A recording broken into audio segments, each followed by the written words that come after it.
Vamos falar um pouco para vocês agora sobre realismo e naturalismo. A nossa equipe é composta por Gabriel Batista, Matheus Sá e Elisandra Teixeira.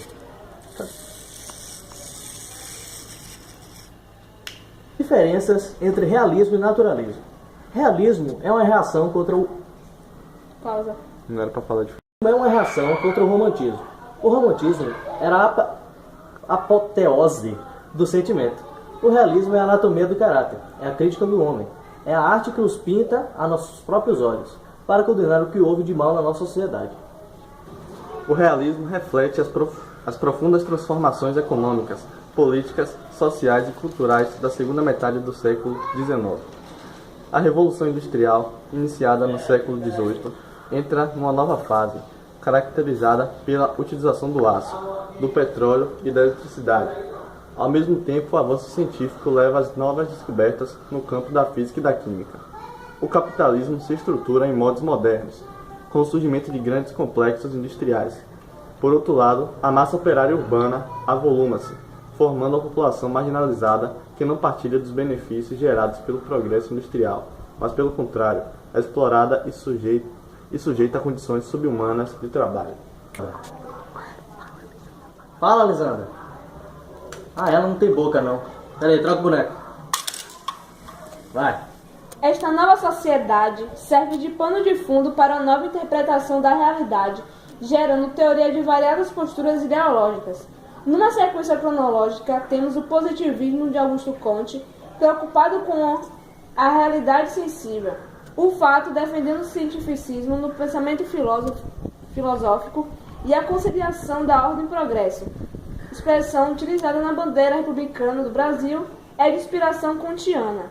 O socialismo científico de Karl Marx e Friedrich Engels, a partir da publicação do Manifesto Comunista em 1848, definindo o materialismo histórico.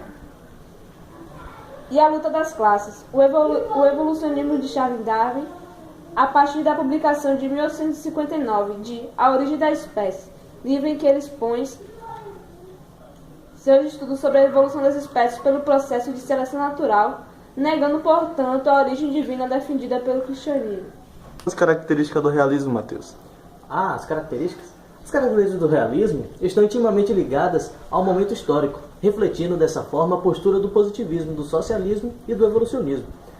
Com todas as suas variantes, assim é que o objetivismo aparece como negação do subjetivismo romântico e nos mostra o homem voltado para aquilo que está diante e fora dele, o não-eu. O personalismo cede terreno para o universalismo. O materialismo leva à negação do sentimentalismo e da metafísica.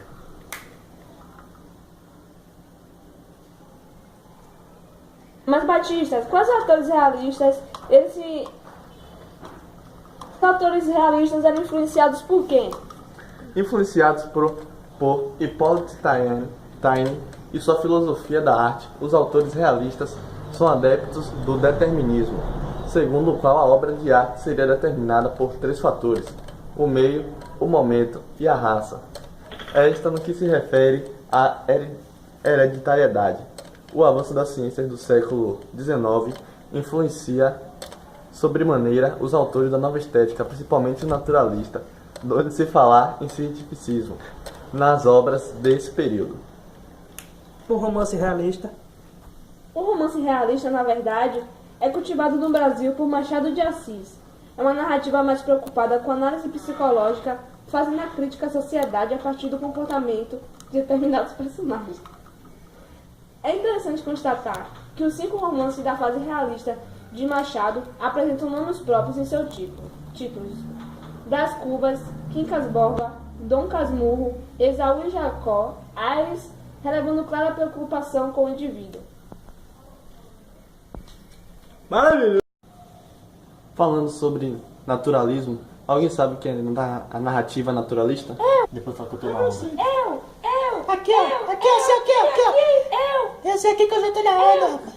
A narrativa naturalista é marcada pela forte análise social a partir de grupos humanos marginalizados, valorizando o coletivo. Interessa também notar que os títulos dos romances naturalistas apresentam a mesma preocupação: o mulato, o cortiço, casa de pensão, o Ateneu.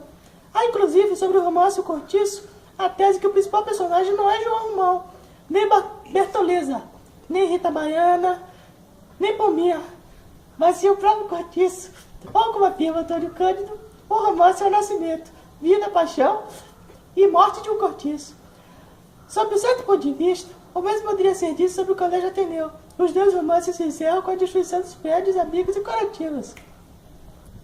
Realismo e naturalismo no Brasil.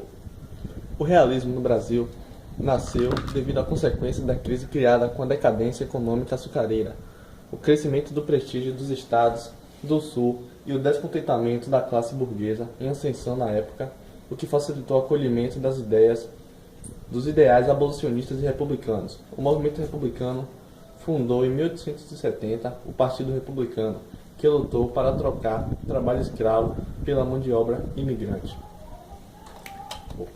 Realismo e naturalismo aqui se estabeleceram com o aparecimento, em 1881, da obra realista Memórias Póstumas de Brás Cubas, de Machado de Assis. E de naturalista, O Mulato, de Aloysio de Azevedo, influenciados pelo escritor português Eça de Queiroz, com as obras O Crime do Padre Amaro, 1875, e Primo Basílio, 1878.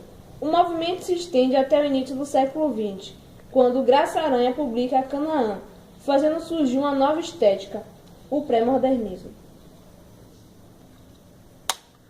O realista e naturalista surge na França com Flaubert, ele nasceu em 1821 e morreu em 1880. E Zola, que nasceu em 1840 e morreu em 1902. Flaubert é o primeiro escritor a pleitear para a prosa a preocupação científica com o intuito de captar a realidade em toda a sua crueldade. Para ele, a arte é impessoal e a fantasia deve ser exercida através da observação psicológica, enquanto os fatos humanos e a vida comum são documentados, tendo como fim a objetividade. O romancista fotografa minuciosamente os aspectos fisiológicos, patológicos e anatômicos, filtrando pela sensibilidade o real. Contudo, a escola realista atinge seu ponto máximo com o naturalismo, direcionado pelas ideias materialísticas.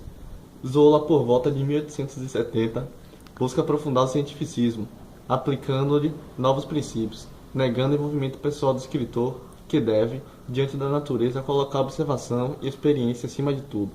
O afastamento do sobrenatural e do subjetivo cede lugar à observação objetiva e à razão, sempre aplicada ao estudo da natureza, orientando toda a busca de conhecimento. Sai daqui. Alfredo Bossi assim descreve o movimento. O realismo se atingirá de naturalismo no romance e no conto, sempre que fizer personagens e enredos submeterem-se ao destino cego das leis naturais que a consciência da época julgava ter codificado, ou se dirá parnasiano na poesia, à medida que se esgotar no louvor do verso tecnicamente perfeito. Com tendências ao universal, o realismo acaba aqui modificado por nossas tradições e, sobretudo, pela intensificação das contradições da sociedade, reforçadas pelos movimentos republicano e abolicionista, intensificadores do descompasso do sistema social. O conhecimento sobre o ser humano se amplia com o avanço da ciência e os estudos passam a ser feitos sob a ótica da psicologia e da sociologia.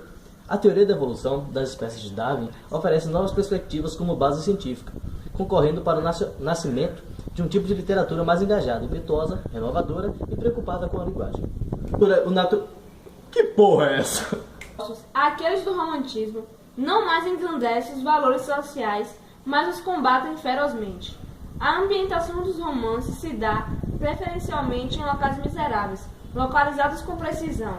Os casamentos felizes são substituídos pelo adultério, os costumes são descritos minuciosamente como reprodução da linguagem coloquial e regional. Batista, fale um pouco sobre a tendência naturalista. O romance sobre a tendência naturalista manifesta preocupação social e focaliza personagens vivendo em extrema pobreza, exibindo cenas chocantes. Sua função é de crítica social, denúncia da exploração do homem pelo homem e sua brutalização. A hereditariedade é vista como rigoroso determinismo a que se submetem as personagens subordinadas, também ao meio de que lhes molda a ação, ficando entregues à sensualidade, à sucessão dos fatos e às circunstâncias ambientais. Além de deter toda a sua ação sob o senso do real, o escritor deve ser capaz de expressar tudo com clareza, demonstrando cientificamente como reagem os homens quando vivem em sociedade. Outro tratamento típico é a caracterização psicológica dos personagens, que tem seus retratos compostos através da exposição de seus pensamentos, hábitos e contradições, revelando a imprevisibilidade das ações e construção das personagens retratadas no romance psicológico dos escritores Raul Pompeia e Machado de Assis. Apresentação, espero que vocês tenham gostado dessa merda. Dá um like aí no vídeo, né? Ajuda nós. Obrigado Pela Sua atenção.